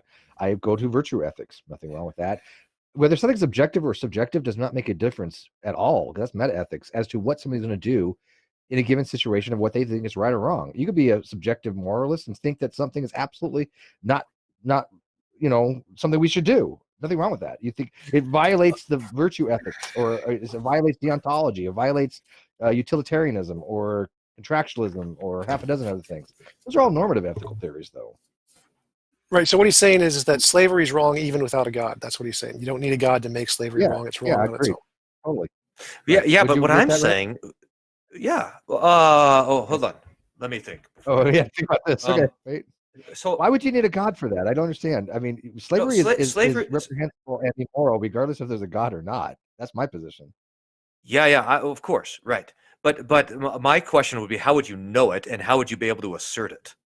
I mean, how do we know? Aside from that's a different question. Right. That's why the question came to Tom, because he's talking about the emergent property of morality, and let's just say it's just imagine that we live in a world where everyone has slaves, and there would be no way of saying, because what has emerged apparently is the morality of having slaves. There would be no way of saying that is wrong if the evidence of what you're using for morality is the emergent property of the thing. That's my argument. Yeah, I think that's horrible, though. We are a sentient being. We have moral agency. We are agents of moral consideration. We have reasons why we think that something should be. Let me finish. Let's go back. Let's go back to like Saichen Pornikit. And Saichen asked really good arguments. I think he actually people underestimate him. But there is some defeaters for his arguments when he asks these why questions, and it's not because we are societal creatures and that we owe things to each other. That's great and everything, but his question is, why do we have morals? And the problem is there is no really an accounting for that beyond what we want to have for a normative ethical theory, right? The way that the theist would posit this is what Saichen does. He says, okay, what makes something right or wrong? What makes it the case? Well, you have a normative ethical theory. Okay, what makes that right or wrong? And he'll keep on doing this over and over again until he posits, well, the only way you can know something is right or wrong is if you have a metaphysical necessity that knows what's right or wrong. And that is what he grounds it upon. But that's not something that you have to do. That's something that he just thinks is a good argument. I don't. Right? Because there is no metaphysical necessity for him to do that. But that's what he says. The only way you can have moral grounding is to do that. And I disagree. But I would agree with him, but I don't think it's the point. The point of what I'm suggesting is that we are moral and sentient beings, and there are people who were moral and sentient beings who had slaves and did not think that it was wrong. Well, they were wrong, but they did not think that they were wrong. They thought that they were right. So what I'm saying is, just say that we're all moral and sentient. I know, of course, I know that. But, yeah. What? Wait, say that again. You can think 1 + 1 = 3, but it's an objective fact that 1 + 1 = 2. No, okay, fine, but morality. What thing. Tom suggested was that morality was an emergent property, right? So I think what he's asking is how do we know which one is right and which one is wrong? We have to have some kind of criteria to judge one or the other. Which one is the 1 + 1 = 2, and which one is the 1 + 1 = 5? Right. And that's when we go back to the axioms. We go back, but for any objective framework, we would have to have some kind of subjectivity of what we decide to be the case. Like I said to Tom before, if Tom and I wants to play chess, we're going to sit down and we're going to play by the rules, which are objective. If Tom says, no, I don't like this particular rule, I want the rook to go diagonal, then we're no longer playing chess. So you can make an objective moral framework with subjectivity. That's not been an issue. What the theist usually does, and this is where I get over Cypher, he thinks that the only way you can posit a grounding is to have this metaphysical being that tells him that is the case, but he can never explain how that deity explains to him that is the case. That's something he lacks. He just says in a way that cannot be wrong. That makes no sense. Tom, will you agree? I say he wrote it on two rock Really tablets. well. but yeah, look well, at I had to tell the other day that was only for the Jews, so I don't know. I think my point. I mean, just to be clear here. I mean, what the argument? I'm doing what Tom was doing. In other words, I'm not necessarily asserting what I think is true about this thing. I'm just trying to point out the conclusions of his argument, and that is that if morals is an emergent property of the aggregate of the moral understanding of all people, then the possibility is wide open that all people think that, I don't know, that's just to push back to 100 years ago, that slavery is good, and that there's no way just because somebody could say that doesn't make it the case. Tom could sit there and say, Steve, 1 + 1 = 3. It's objectively wrong because of the standard. Let me phrase it this way. Reverend, the sun is emergent, but we can still say there are objectively true facts about the emergent properties of the sun, correct? Yeah. So we're treating morality in the same way, that there are still objectively true facts about morality, even though it's emergent, just like the sun is emergent, or that hydrogen, oxygen forming water is emergent, or that oceans are emergent, or that brick walls are emergent. But the sun is not deciding if it wants to have slaves or not. I mean, the sun is just on fire, but people are deciding if they want to have slaves or not. So there's a difference there. Dude, no fire in the sun. It's plasma. There's no oxygen in that fire. It's like a crazy. Okay. All right. So let's move on to the next super chat. That's what you're going to be mad at me for? Like that little point about the sun being on fire? So what Steve is trying to say. What Steve is trying to say is that we can say there are objective truths about morality that we can say by looking at morality, just like there are objective truths about the sun that we can see by looking at the sun. So we look at the morality and the similarities and differences between moral progress and our moral intuitions in order to come to a conclusion that there are objectively true facts about morality, just like we come to the conclusion there are objectively true facts about the sun. Now, our framework for this is the normative relations, like the systems of different moralities that we've come up with, all seem to aggregate in one direction. Now, I define that direction as the never forcing anybody to do something they don't consent to. That seems to be the correct direction. But what if the case was that we had, say, for example, our sun, which was a burning hot fireball in the sky, and then there was another star that had slaves, and then now this is quite different. I mean, people do not. All the stars are acting generally the same, but they're not acting in the same way that human beings act in regards to morality.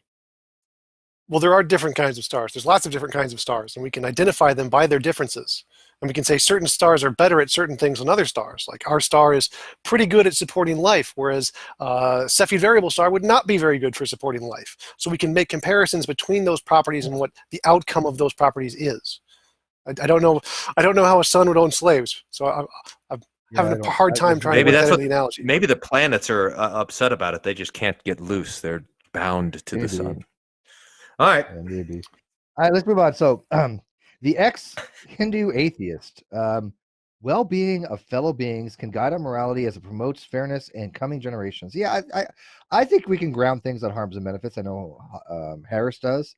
If we want to have objective morality grounded in that, that's great. I think Wittgenstein grounds it in empathy or compassion, if I remember correctly. Somebody can look into that. But yeah, the grounding problem is what it is to ground objective morality. I really can't stand when an atheist says, "Oh, there's no such thing as objective morality," and they have the crappiest reasons for it. I don't think they understand it at all. Because even Tom would agree. I think Tom, if you have a framework and people agree on the I guess the axioms or the rules or whatever it is, you can have an objective moral framework, right? Right, but when they mean objective, they're using it in the same way that theists use it, because that's the most common form of objective that we come across in common language. Kind of like your debate with atheism, there's a common usage that we come across, and that's the way they normally mean it.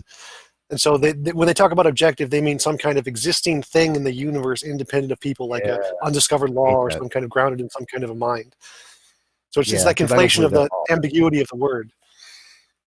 Yeah, no, you're spot on that. Yeah, when a theist says that, oh, objective morality is woven in the time, space, universe, whatever, I'm like, okay, what the hell did he just say?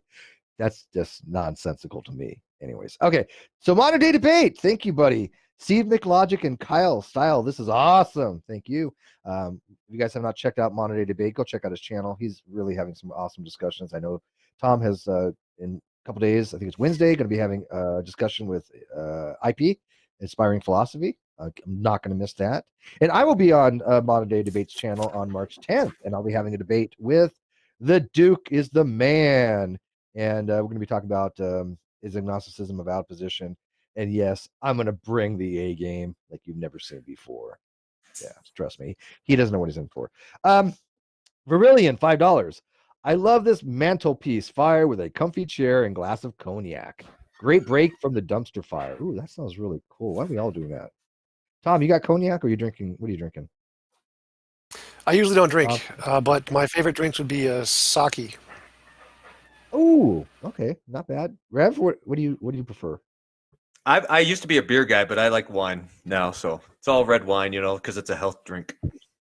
All right, so sangria maybe? No, that's too sweet. Yeah, it is sweet wine. How about my wife likes Malbec, so that's my drink of choice because it makes us both happy. Nice. That's what it should be. The ex-Hindu atheist again, $2. Can be an undiscovered law. Demonstrate it. Well, I think there's probably a lot of laws we haven't discovered yet. I'm almost certain there's probably a lot of laws we haven't discovered yet. Laws are just observations that we figure that it seems to be the case. Matter of fact, we will be discussing later on this week with Shannon Q and Ozzy. Actually, we're going to be talking about uniformity of nature and Hume's law of induction, because I think that a lot of people kind of don't have a firm understanding of those things. But yeah, these are laws that we think hold true. Hopefully that they do, because if not, we'll be flying into outer space, which would be bad. Pope Benedict, to clarify that, buddy. Yes, sure. Mind if I touch on that a little bit? So laws are descriptions of things that we observe occurring in nature, the ways nature works. They're descriptive, not prescriptive. Yes, absolutely. Pope Benedict Rock, $2. Thank you. The ex-Hindu atheist again, $5. From someone who studied probability theory, nothing is 100% certain. I'm going to touch on that before Tom jumps on that. I think therefore I am. That's absolutely certain. I think therefore I am. I exist. 100% certainty. I'm 100% certain I exist as well, but I wasn't even go that far. I was going to say, look, within a framework, you can have 100% certainty. Like I had a conversation with a quantum physicist one time, and Tom, you might like this. I said, okay, so you don't believe anything's for certain. He's like, no. I'm like, so if given some kind of atom, I think like cesium-133 or something, and I have two photons that are 180 degrees away from each other going out to space. You know as well as I do, if you measure the spin up of one, the other has to be spin down. They have to be exactly opposite every single time. That's quantum mechanics, right? Now, if I said to you, hey, Tom, I've just measured the state of the particle here and it's spin up. What's the probability of the other one being spin down? It has to be. I wouldn't go with 100 on that. Nope. Well, I would go with we could be in the matrix. We could be in the matrix. It could be spin up. We just diluted. The whole world was created 5 seconds ago. That doesn't matter. Now you're conflating epistemic certainty with certainty within the system. Those are vastly different things. When we're talking so I'm 100% certain I don't have any idea what you guys are talking about. I would go with a little different example. There is some difference. You got the collar on, and no. So there's, I can be 100% certain that there is some difference between my imagination and my experience. I don't know what the difference is, but I can be 100% certain there is some difference there. You're losing the domain of discourse here. Within the framework of science, you can be 100% certain. You've lost scope. You have scope issues here.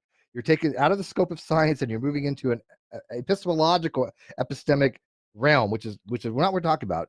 You can have 100% certainty within that framework, because if not, every single thing we do when it comes to quantum mechanics is going to be bizarre if we start saying, oh, it's not 100%, but it's close enough for government work. Okay, it doesn't work that way. The math doesn't work that way, right? But anyways, all right, moving on. Cookie needs $25. Thank you, Cookie Buddy. Man, Cookie's been he's been really supporting this channel. Thank you, buddy. This has been a wonderfully delightful conversation with both guests. Oh, he put that in big letters, by the way. So Rev, you're included on that. Yay! Hey. Tom, there's more. Tom, you had excellent arguments, and I agree, you did really well. And Bryan is sincere and adorable. Big letters on that too. He's married, but yeah, he's adorable. Okay. At least I'm the cuter one. That's what we're going for here. Sheesh. I don't know. Tom might have some. I don't know. I don't know, dude. I can't even judge, man. So, was nice to see the guests actually listen to one another. Great shows, guys. Yeah, and let me emphasize on that. I don't really care so much what people believe as if they can have a dialogue. Both of you have a very good way of presenting a dialogue. Both of you have what's called active listening, which I love. There's nothing worse to me because I have to active listen on most of this stuff because I have to pay attention because at the end I'm going to talk about some of this stuff, right? But there's nothing worse when a guest is talking and making good arguments and the other person is not paying a freaking attention and he comes back with something completely irrelevant. I hate that. And you guys don't do that. So yeah, that was awesome. But anyways, why don't you guys wrap this up? Tom, would you mind if Rev gets last kind of thing in? Sure, Okay. absolutely. All right, Tom. So to wrap it up, essentially my argument was that all of the evidence he presented to indicate a God could also be explained by naturalistic pantheism, just an eternal, all-powerful, necessary nature. So none of those things actually indicate a God. Just like a box weighing 2 pounds doesn't indicate a rabbit because it could also be explained by a coffee mug. As far as I can tell, he didn't present any evidence to refute that, though I'm sure he may have some examples he can think of later, and I'd love to hear them. But as far as I know, nothing in human knowledge can really justify a conclusion of an absolute being or an absolute anything. For the same reasons that science can't conclude that the natural world is all there is, even if we had equal evidence for a God as we do for the natural world, we couldn't conclude that there is a God is the only thing there is, or there isn't another God, or a more powerful God, or a more good God, or any of those things. There could always be more. In our human limited knowledge, we have to approach the reality from the bottom up and start to discover things one layer at a time. And we can never say anything about that final layer, what's the end of the tunnel, because nothing in human knowledge can really justify those kinds of claims. Awesome. All right, Rev. It was nice to have you with us. Game over. You lost. There's no God. No, I'm kidding. I'm kidding. I have no idea. I'm the quintessential agnostic, so whatever. I'll support anybody who makes a good argument. Go ahead, Rev. Okay, maybe just a couple of things. One, Tom. So I appreciate the conversation. Thank you, and your generosity too. I can't help but be reminded with the discussion of objective morality being connected to naturalistic pantheism and a possibly undiscovered law of what Paul preached when he went to Athens. He's by himself. It's a really interesting thing. It's in Acts chapter 17. And he's walking around the city. I think I mentioned it earlier. And there's all these statues of all these gods. And there's one that the Athenians had said to the unknown God. And Paul says to the Epicureans and to the Stoics and to the philosophers, he said, that which you confess you do not know, I say, that's Jesus. And he talks about the resurrection of Jesus from the dead. I think that maybe, and we spent a little bit of time on it, but I think maybe that's the main point, is that the assertion of Christianity, the chief assertion of theism might be that there is a rabbit in the box, but the chief assertion of Christianity is that there is an empty tomb, an empty box. So that is really, and I suppose this is not in the realm of our conversation, but something that we hinted at. I'll concede that the natural knowledge of God is a slight, is always open to confusion and to distortion.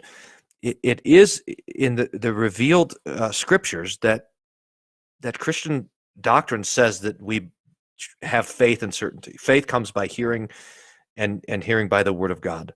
And so I hope I was able to concede everything I could concede from the natural knowledge of God, and say that it is it's the promises of God that are revealed in a different way in the preaching of the Lord's prophets and the apostles, and that's a chief thing. I mean, we talked about it just a tiny bit, but the question of why God did this, I think, is is really not only true but good and wonderful is that God himself, in a sort of unbelievable way, became a man to suffer in our place the consequences of our own failures so that he could make a way for us to have eternal life. So that my certainty, the reason why I believe in God, is not it's not because I sat down and reasoned through these things, but is precisely because the Holy Spirit works through the Word of God to give faith. So I know that stands as sort of an undefended assertion, but that's the real driving force for my own understanding of things as well. So again, I appreciate the time and I appreciate the conversation. I hope we can do this again. Yeah, matter of fact, people are saying that definitely want you guys back, Tom. You're going to be one of the better interlocutors out there for the atheist side. And Rev, I think you're a great example of Christianity. Matter of fact, I got to be honest, people like you and Gart and a few other theists that we know, if people were more like that, I don't think there'd be so much controversy, so much animosity, so much vitriol between people that disbelieve and people that believe, because I personally, I'm not going after theists because they hold a belief that God exists. I couldn't care less. Same way I don't care if the atheist thinks there are no gods. That's not really my concern. I want to know how it impacts society. And, I think that you'd be like an ally in a fight to say, okay, look at these are horrific things. We should not do immoral things like this. Like slavery. We have theists out there that say slavery is not immoral. Like, really? And so, I think that, again, when you have people that are good representations of what they believe, whether it be for atheism or for theism, I think those are the best guests to have. So I think you guys both are exemplars when it comes to that. And if you guys were the best paradigmatic examples of what people would consider to be member of faith and somebody who's not a member of faith, I'm okay with that. So high praise. Trust me, on both you guys. I'm going to say one more super chat that came in after the fact. Sorry. $5. Is it just me, or does the Rev's revealed knowledge sound suspiciously like a euphemism for faith? That's a good question. I would say yes, but yeah. Sounds a little bit like presuppositionalism to me. Somewhat. It sounds like both. It is faith and presuppositionalism. All right. Well, hopefully I wasn't hiding that fact. No, and I don't think it's dishonest to admit that, and I think it's fine. I think one of these days you'll probably become what's called a rational fiatist, which is a position for fiatism, but that's considered to be justifiable because normally fiatism is a non-justificatory position. They admit that it's not rational, but they hold it anyways. But there is a form out there called rational fiatism. I don't know if I buy it, but whatever. But anyways, guys, thanks for watching this. Excuse me, my voice is going. Hopefully Kyle will be back tomorrow, because he better be, because we have Dr. Lawrence Krauss with us. And I'm going to be putting the link, once again, for the Facebook discussion I'm having with Richard Carrier. We are typing like mad to each other. We took a break, but we have a lot on there. Hopefully we can maybe be able to unpack it and put it on a forum later on, because I think there's a lot of good content in there. And then if you want to weigh in on it, don't do it on that, but weigh in on my Facebook page. It's open to the public, and you can tell me if you thought my arguments were good or think they were crap. It doesn't matter. Jesse, $5. Would you, Steve or Tom, say that would you, Steve or Tom, say that when we discover God, it would be adopted as part of his nature? That is a great question.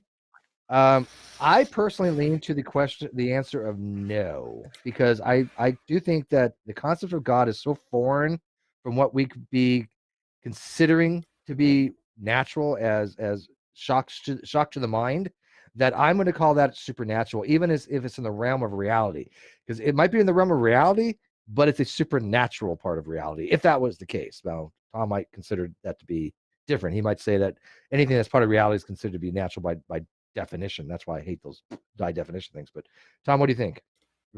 I would just say it. If you can make testable predictions, those testable predictions can be confirmed. You get to define whatever that is in however way you want. So if we can confirm the existence of God with some testable predictions you've made, and you define that as supernatural, then I'm going to grant it supernatural. Okay, that's fair enough, I guess. I just think it's odd just to say that science can demonstrate something supernatural. But you know what? I'm going to leave it at that. Guys, thanks for watching once again. And Dave, you got anything you want to add before you want to take us out? And thank you for producing this. I know there were some issues at the beginning, but you worked through them, and thank you for that. No, I don't have anything to add other than good night, folks. Well, there you go. Good night.